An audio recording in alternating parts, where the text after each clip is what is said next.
ہرگز میری مسجد کے قریب نہ آئے. مسجد میں آنا تو دور کی بات، مسجد میں آنا تو دور کی بات، مسجد کے قریب نہ آئے، میرے ساتھ بیٹھنا تو دور کی بات، میرے قریب نہ آئے، میری جماعت سے الگ ہو جائے. اس لیے کہ یہ مومنوں کی جماعت ہے، اس لیے کہ اس جماعت میں فرشتے کا نزول ہوتا ہے. مسجد میں شیطان آتا ہے، شیطان آتا ہے، فرشتے آتے ہیں.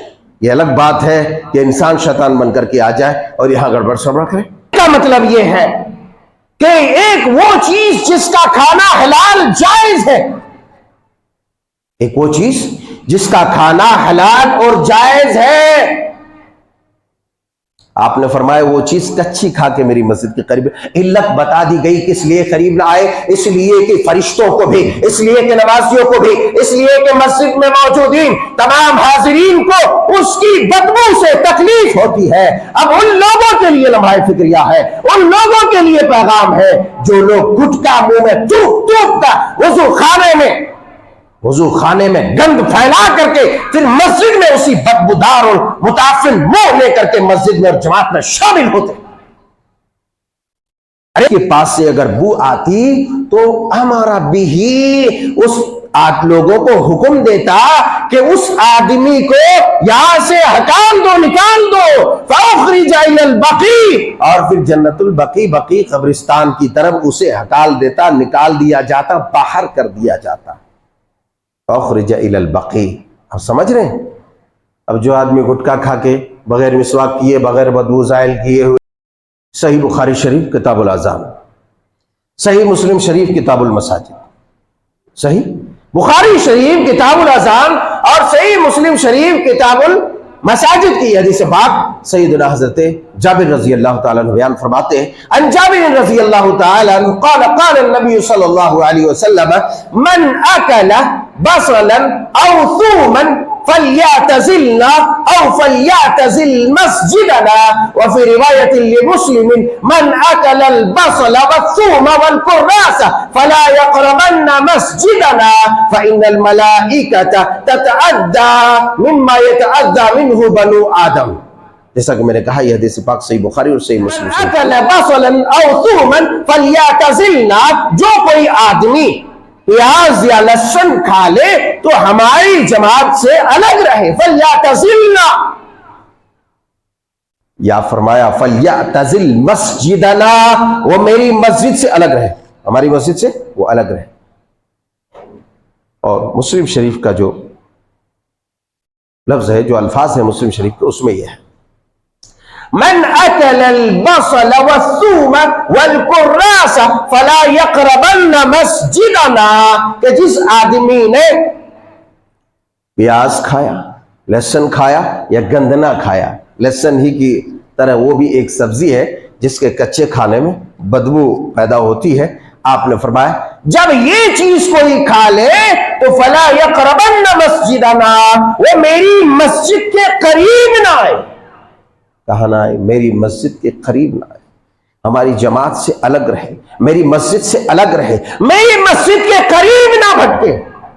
مسجد کے آداب اور تقدس کا، احترام کا یہ تقاضا ہے کہ کوئی اگر مسجد میں آنے کے قریب وقت میں ہو اور اس کی بدبو زائل نہ کر سکے تو ایسا آدمی کچی پیاز، لہسن اور گندنا جیسے ساگ سبزی کھا کر کے نہ آئے. کہ مسجد میں کس لیے نہیں آئے؟ فَإِنَّ الْمَلَائِكَةَ تَتَعَدَّى مِمَّا يَتَعَدَّى مِنْهُ بَنُو آدم. آپ نے فرمایا اس لیے نہ آئے وہ کھا کر کے کہ جس چیز سے فرشتوں کو تکلیف، جس چیز سے انسان کو تکلیف ہوتی ہے اس چیز سے فرشتوں کو بھی تکلیف ہوتی ہے. یہ تو پہلے سے معلوم ہے مول صاحب، یہ بیان کرنے کی کیا بات ہے، پہلے سے جانتے ہیں ہم. حدیث پاک کے اندر جو چھپا ہوا گہرا پیغام ہے اسے دیکھو. فلا یقربن، نہ یقربن، ہرگز میری مسجد کے قریب نہ آئے. مسجد میں آنا تو دور کی بات، مسجد میں آنا تو دور کی بات، مسجد کے قریب نہ آئے، میرے ساتھ بیٹھنا تو دور کی بات، میرے قریب نہ آئے، میری جماعت سے الگ ہو جائے. اس لیے کہ یہ مومنوں کی جماعت ہے، اس لیے کہ اس جماعت میں فرشتے کا نزول ہوتا ہے. مسجد میں شیطان آتا ہے، شیطان آتا ہے، فرشتے آتے ہیں۔ یہ الگ بات ہے کہ انسان شیطان بن کر کے آ جائے اور یہاں گڑبڑ سڑبڑ کرے۔ کہنے کا مطلب یہ ہے کہ ایک وہ چیز جس کا کھانا حلال جائز ہے، ایک وہ چیز جس کا کھانا حلال اور جائز ہے، آپ نے فرمایا وہ چیز کچی کھا کے میری مسجد کے قریب، علت بتا دی گئی کس لیے قریب نہ آئے، اس لیے کہ فرشتوں کو بھی، اس لیے کہ نمازیوں کو بھی، اس لیے کہ مسجد میں موجودین تمام حاضرین کو اس کی بدبو سے تکلیف ہوتی ہے۔ اب ان لوگوں کے لیے لمحہ فکریہ ہے، ان لوگوں کے لیے پیغام ہے جو لوگ گٹکا منہ میں ٹوپ ٹوپ کر وضو خانے میں گند پھیلا کر کے پھر مسجد میں اسی بدبودار اور متعفن منہ لے کر کے مسجد میں اور جماعت میں شامل ہوتے، ارے ایک جائز چیز ہے۔ بعض دفعہ ایسے ناہنجار لوگ ہیں مسجدوں کے باتھ روموں میں بیٹھ کر کے ڈنڈیاں پھونکتے رہتے، سگریٹ پھونکتے رہتے، اگر کبھی بدقسمتی سے چلا گیا تو پتہ چلا کہ بھئی اب لگتا ہے کہ دم ہی گھٹ جائے، سگریٹ پھونک پھونک کر بدبختی کی انتہا کر کے گٹکا کھا کھا کر مسجد میں۔ کئی دفعہ تو ایسا ہوا کہ جیسے میں نماز چھوڑ کے بھاگ جاؤں، کبھی پیچھے ٹھہرنے کا بھی موقع ملتا ہے، نماز چھوڑ کے بھاگ جاؤں۔ ایسی بدبختی پھیلانے والے لوگ ہیں۔ ارے جب کچی پیاز لہسن گندنا کھا کر نہیں آ سکتا آدمی، تم ایک گندی چیز، خبیث چیز کھا کر کے تم مسجد میں آ جاؤ، نماز میں شامل ہو جاؤ، تم نمازیں پڑھو یا مسجد میں آ کے جماعت میں۔ کیوں بھائی؟ کس نے آپ کو اجازت دی؟ کس نے آپ کو اجازت دی؟ کسی نے نہیں۔ مولوی صاحب یہ میری دادا گیری ہے، مولوی صاحب یہ میری دادا گیری ہے، میں کھاؤں آپ کے باپ کی مسجد ہے؟ نہیں میرے باپ کی نہیں ہے۔ وَأَنَّ الْمَسَاجِدَ لِلَّهِ فَلَا تَدْعُوا مَعَ اللَّهِ أَحَدًا، یہ تو مسجد ہے اللہ کی عبادت کے لیے۔ گٹکا کھورے یا گٹکا کھا کے آنے کا نہیں ہے، ڈنڈیاں پھونک کے آنے کا نہیں ہے۔ اس لیے آپ نے فرمایا، ایک دفعہ آپ کے مجلس مبارک میں آپ کے سامنے ایک صحابی بیٹھا ہوا ہے، ایک صحابی آپ کے جلیس بن کر کے بیٹھے ہوئے، سامنے سے منہ کی بدبو آئی، آپ نے کہا لوگوں کیا ہوا، تم مسواک نہیں کرتے؟ صحابی رسول رو پڑے، یا رسول اللہ ہم مسواک کرتے ہیں، بہت کرتے ہیں، مگر میرا مسئلہ یہ ہے کہ کئی دنوں سے کھانا نہیں کھایا، اس لیے وہ معدے کی بدبو ہے۔ اللہ اکبر کبیرہ، کئی دنوں سے کھانا نہیں کھایا، وہ معدے کی بدبو ہے۔ بھوکے انسان اگر دیر تک بھوکا رہ جائے تو اس کے منہ سے بدبو آ جاتی ہے۔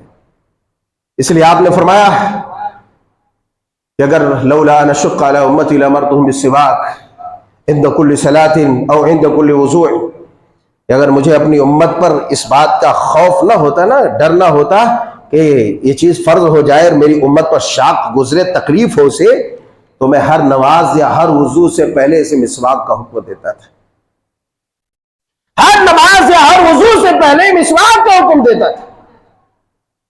یار ہم نے تو یہ سنت چھوڑی دی، تقریباً ہم سے تو یہ سنت چلی ہی گئی ہے، مگر کہنے کا مطلب یہ ہے، کہنے کا مطلب یہ ہے کہ اس طرح کی بدبودار چیز، ایک سبزی کھا کر کے آپ نہیں آ سکتے، حلال چیز کھا کر کے آپ مسجد میں نہیں آ سکتے، اس لیے کہ نمازیوں کو، اس لیے کہ ملائکہ کو، اس لیے کہ فرشتوں کو تکلیف ہوگی، تو آپ گٹکا کھا کر کے بھی نہیں آ سکتے، آپ سگریٹ پی کر کے بھی نہیں آ سکتے، اس لیے کہ وہ پہلے سے ناجائز چیز ہے، اور وہ ناجائز چیز آپ کھا کر کے پی کر کے یہاں کے نمازیوں کو تکلیف دے تو آپ کی نماز ہوگی یا نہیں ہوگی، میں اس پر فتویٰ صادر نہیں کرتا، فتویٰ تو میرا رب صادر کرے گا، میرا رسول صادر کرے گا کہ اس کا کیا انجام ہوگا۔ جو فرشتوں کو تکلیف دے اس کا کیا انجام ہوگا، جو اللہ والوں کو تکلیف دے۔ بعض ایسے لوگ ہوتے ہیں، گٹکا بھی کھاتے ہیں، سگریٹ بھی پیتے ہیں اور اذانیں بھی دیا کرتے ہیں، بعض ایسے ناہنجار ہوتے ہیں، وہ بھی کھاتے اور نمازیں بھی پڑھاتے ہیں۔ ارے جب وہ کھا کر فلا یقربن مسجدنا، تو مسجد کے قریب آ نہیں سکتے، ارے مصلی پہ کیسے بڑھ سکتا ہے، تو اذان کے لیے کیسے کھڑا ہو سکتا ہے؟ کس نے اجازت دے دی؟ کس نے اجازت دے دی؟ اب اس بات کو سمجھ رہے، میری مسجد کے قریب نہ آئے، قریب نہ آئے، قریب نہ آئے۔ جب قریب نہ آئے تو آپ کو اندر آنے کی اجازت کوئی نہیں دے سکتا ہے، اس لیے ہمیں ان چیزوں سے احتراز کرنا چاہیے۔ کئی دفعہ ایسا ہوتا ہے کہ مؤذن صاحب نہیں رہتے، کوئی اور ادھر ادھر سے آ کے مائک پکڑ کے اقامت دینے لگتے ہیں. جب میں نماز میں رکھتا ہوں تو مجھے اس کی بدبو کا احساس ہوتا ہے، بڑا غصہ آتا ہے مجھے. میں اپنی بات کر رہا ہوں بھائی، اپنی بات کر رہا ہوں، بڑا غصہ آتا ہے. اس لیے کم از کم گٹکا کھانے والا، سگریٹ پینے والا، بیڑی پینے والا، دارو پینے والا، کم سے کم جو ہے اذان مت دو. اس لیے کہ صحیح بخاری میں جہاں پر بیان ہے کتاب الاذان میں، مطلب یہ ہوا کہ وہ کھا کر کے اذان بھی نہ دے.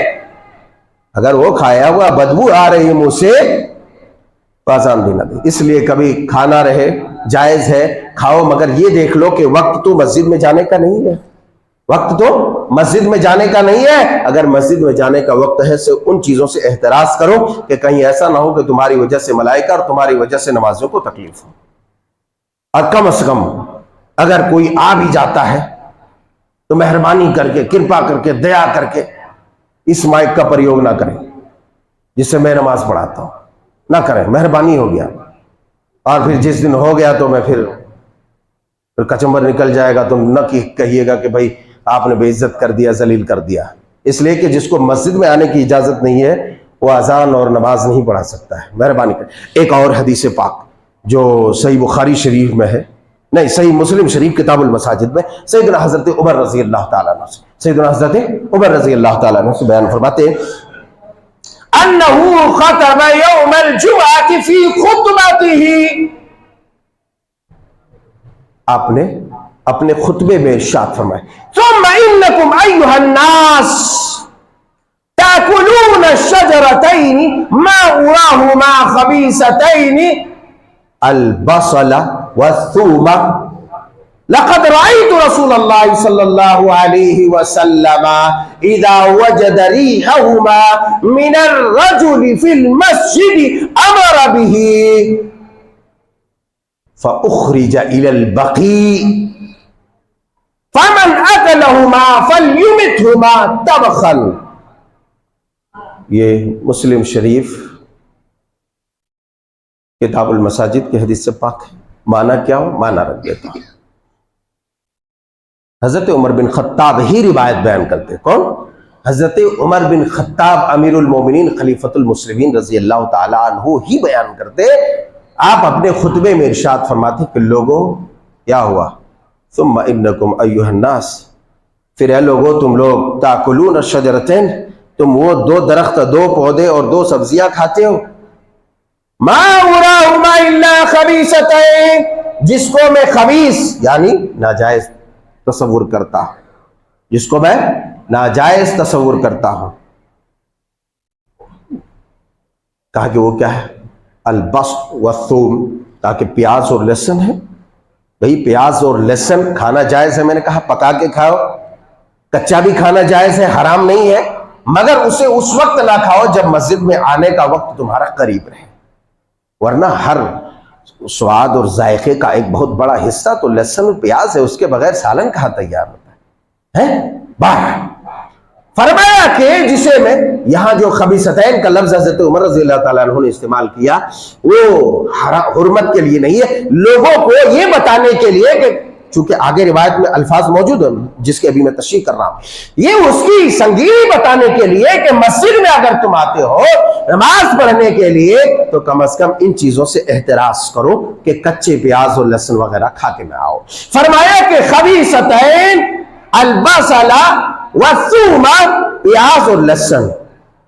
اب آگے دیکھیے کیا کہتے ہیں، لقد رأیت رسول اللہ صلی اللہ علیہ وسلم اذا وجد ریحہما من الرجل فی المسجد، کہ میں نے دیکھا نبی کریم صلی اللہ علیہ وسلم کو کہ جس آدمی کے پاس سے پیاز یا لہسن کی بو آتی، لہسن تو بہت کم لوگ کھاتے ہیں کچے، ضرورت کے تحت کھاتے ہوں گے، مگر یہ عام سلاد میں تو پیاز ہی کا استعمال ہوتا ہے. بہرحال فرمایا جس آدمی کے پاس سے ان دونوں پودوں کی بو آتی، ان دونوں پودوں کی جس آدمی کے پاس سے بو آتی، ہمارا بھی آپ حکم دیتے اس آدمی کو، فاخرج الی البقیع، اسے مسجد سے باہر کر کے جنت البقیع بقیع غرقد کی طرف قبرستان کی طرف ہکال دیتا. سنگین دیکھو اللہ والو، حدیث سنتے آ رہے ہو 1400 سال سے، سنو اور سنو اور سنو مگر غور کرو. کیا کہا؟ کہا کہ نبی صلی اللہ علیہ وسلم کو اگر کسی کے پاس سے پیاز وغیرہ کی بو آتی، اے گٹکا کھورو، اے تھوکنے والو، بیڑی سگریٹ، سنو، کسی کے پاس سے اگر بو آتی تو ہمارا بھی اس 8 لوگوں کو حکم دیتا کہ اس آدمی کو یہاں سے ہٹال دو، نکال دو، فاخرج الی البقیع، اور پھر جنت البقیع بقیع قبرستان کی طرف اسے ہٹال دیتا، نکال دیا جاتا، باہر کر دیا جاتا. فاخرج الی البقیع. آپ سمجھ رہے ہیں؟ اب جو آدمی گٹکا کھا کے بغیر مسواک کیے، بغیر بدبو زائل کیے ہوئے جو سگریٹ پھونک کر کے آتا ہے، اس کے ساتھ کیا کرنا چاہیے؟ آپ ہی بول کر کے، آپ ہی سمجھ کر کے، کیونکہ صحیح بخاری شریف کی حدیث ہے، میں اپنے گھر سے نہیں لایا، میری اپنی کوئی لکھی ہوئی کتاب نہیں ہے، میں نے حوالہ بھی بتا دیا. اب آپ سمجھیں، آپ ہی فتویٰ دیں اور آپ ہی مسئلہ واضح کریں، اور آپ کو کیا کرنا چاہیے ان لوگوں کے ساتھ، وہ آپ ہی بیان کر دیجئے، میں کچھ نہیں کہوں گا. بعض لوگ